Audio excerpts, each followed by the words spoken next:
جو اس وقت نوجوان اے آئی کی وجہ سے شش و پنج میں ہے، کیا ہے یہ اے آئی؟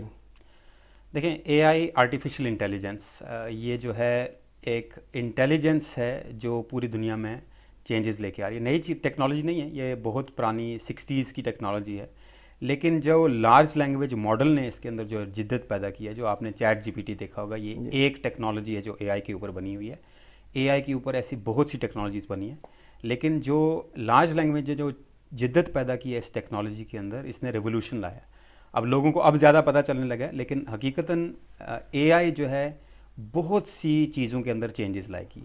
خواہ وہ کوئی بھی سیکٹر ہو لائف کا، ایجوکیشن ہو، ہیلتھ کیئر ہو، ٹرانسپورٹیشن ہو، مینوفیکچرنگ ہو، ایون آپ کی بیک آفس جابس ہوں، فرنٹ ڈیسک جابس ہوں. ایون آج پورے کے پورے ماڈلز جو ہیں، بزنس ماڈلز جو ہیں، وہ اے آئی ماڈلز کے اوپر بن رہے ہیں.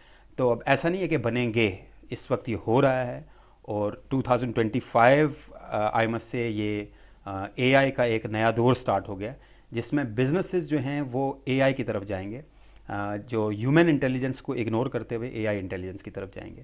اور میں خود بھی کیونکہ ریسرچ بھی اسی ٹاپک کے اوپر کر رہا ہوں، آرٹیفیشل انٹیلیجنس اور جو ورک فلو آٹومیشن اور بزنس آٹومیشن آرٹیفیشل انٹیلیجنس کے ذریعے سے جو کی جاتی ہے، اس کے اوپر میں ریسرچ کر رہا ہوں. اور ڈیفینیٹلی یہ ایک بہت بڑا ریولوشن آنے والا ہے، اور چیلنجز بھی آنے لگے ہیں ہماری نوجوان نسل کے لیے، اسپیشلی جو اس وقت کالجز یونیورسٹیز میں اور اس وقت جو جاب بھی کر رہے ہیں اور اپنا کریئر کو آگے لے کر جانا چاہ رہے ہیں، تو ان کے لیے بھی کافی چیلنجز آنے والے ہیں فیوچر میں. جی تو اس کو ڈیفینیٹلی اس کو کنٹینیو کریں گے. جو آپ ہم دیکھیں گے کہ کیسے اے آئی جو ہے وہ چیزوں میں جی جی چینجز لے کے آ جی رہی ہے. بالکل صحیح ہے.